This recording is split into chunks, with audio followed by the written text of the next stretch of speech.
So I made a video on how to take the airbox out on this, but it had my license plate in the picture, so I guess that's just not going to happen. I'll show you what I did, and I'll kind of try and explain what you're supposed to do, but it's not a very complicated process, minus getting out the inlet that is underneath the bumper. I mean, you take your bumper off, which is also not very hard. And then getting to the bolts and clips under the airbox where the other inlet part is. It's a little bit of an annoying challenge, but it's doable, like I did in my last car. Continuing, this car is my new Dodge Dart because my old one was in an accident that got it totaled because of a deer. So that sucked, and one of the reasons why I haven't uploaded in a while, because was recovering and working, so just didn't get any time. But so what I did, I removed the airbox, and I couldn't do a full custom cold air intake, which I'll explain after I show you what's underneath the hood. I guess I'll do that now because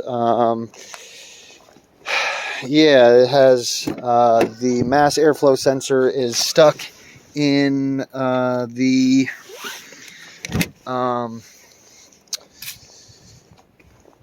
tubing. It's locked in because it can't, I don't know, it won't unscrew out. So yeah, that's the mass airflow sensor, and it says to turn it this way to pop it out, but there's an arrow there that says that, but it's not doing that, and turn it the other way and it just wiggles. So that was left in. On my last one, I didn't make a video of it, but I did make a full custom cold air intake where I put a right angle tube coupling there, and the mass airflow sensor stuck there. I don't really know why this is on here. That wasn't on my 2-liter Dodge Dart. It's some back pressure airflow for some reason. Don't know why. It just makes it really annoying when you're swapping out your spark plugs.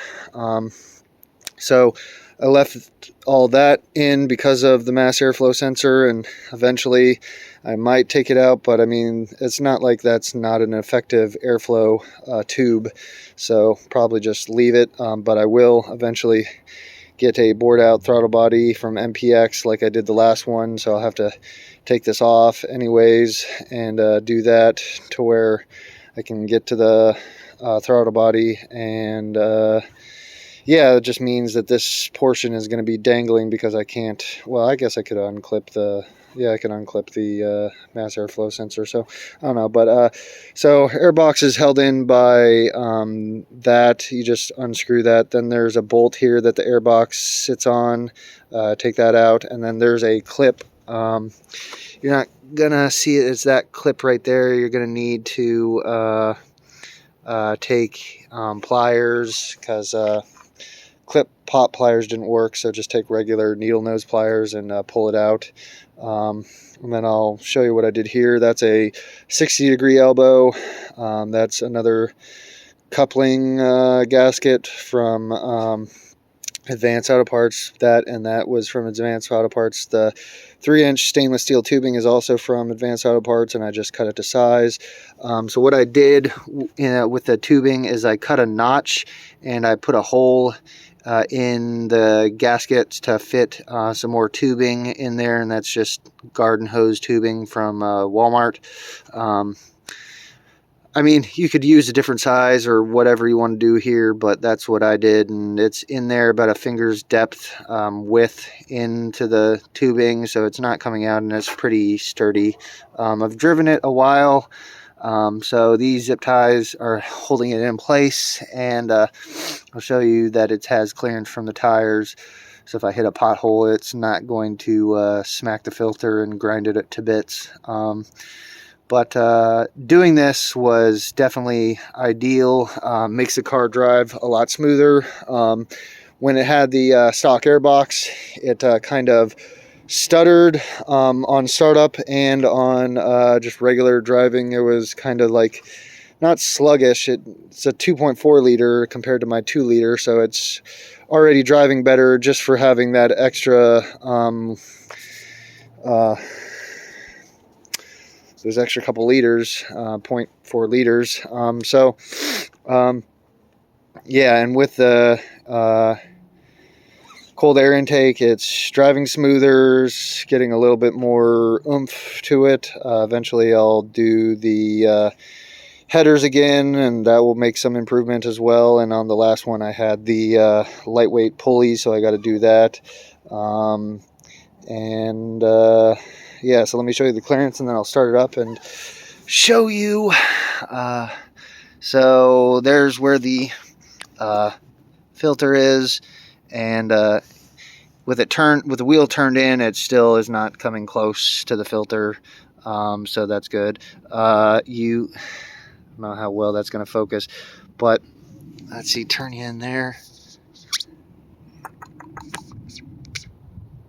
So see that tubing? That's another part of the old airbox intake, and it's flowing air in from the front of the bumper, which I widened so normally it's only getting airflow which was coming from here, which is very small amount of pushed in air. So I widened it so it's actually like a triangle kind of, and it's getting a little bit of airflow here, so not much better. And generally this is getting airflow from here, which I removed the mud flap guards. I am going to have to get a protective hydro filter for or hydro screen for the air filter, because snow and water will still dampen the filter, and then that's not really good. So on my last one with the car accident, I had a hydro filter on the other one with a cold air intake, but wasn't able to get another one, so I'm going to do that soon. It's pretty dry recently. It's getting colder weather, but salt is going to be being put on the road soon, so I have to cover that up as soon as I can. The only other thing I'll say is with removing the mud flaps, you're going to get salt in the lenses of your fog lights, which happened on the last one. So I completely deleted them and removed the housing of the lights, so it just basically had an opening which was letting more air in, which is what I'm going to do on this one as well. Once you get quality LED lights in your headlights, which I don't have just yet, but when you do, you don't need fog lights. They're powerful enough to get you through most of what you need. Fog lights are kind of just extra jazziness and not really necessary. So anyways, let's start this up. I will put you here. One other thing, I do really like this car because it's cleaner. Black is dirty though. It gets dirty pretty fast. As you might have seen from before I lifted the hood is dirtied up.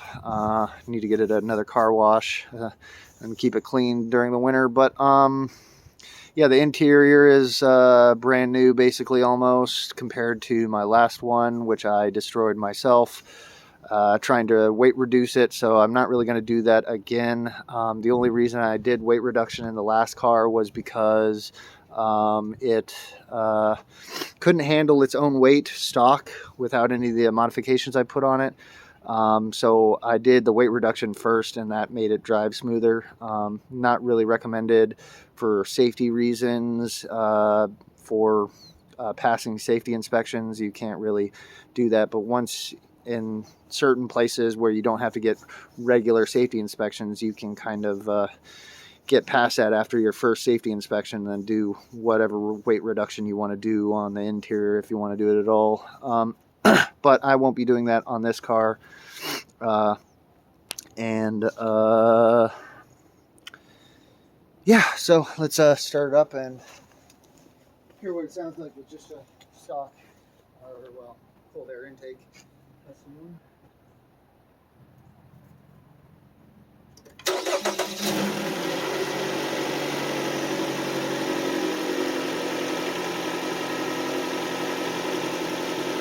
Nothing fancy from just starting it up. The old one had more performance parts on it, and the exhaust kind of adds additional sound when you're starting it. So I will rev it now, and you kind of hear a woof sound is what you're going to hear, and that's it getting better airflow.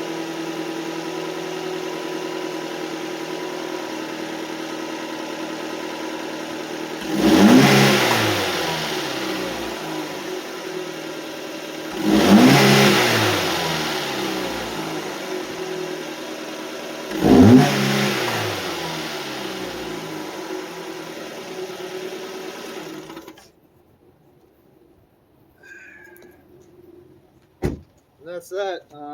The third one was probably the better rev, but you could kind of hear the whooping a little bit more. The first two I kind of did slowly, and then I realized, well, probably just punch it and see what it does. These cars have rev limiters on them at 4 RPM in neutral or park. So you can't go above 4 RPM.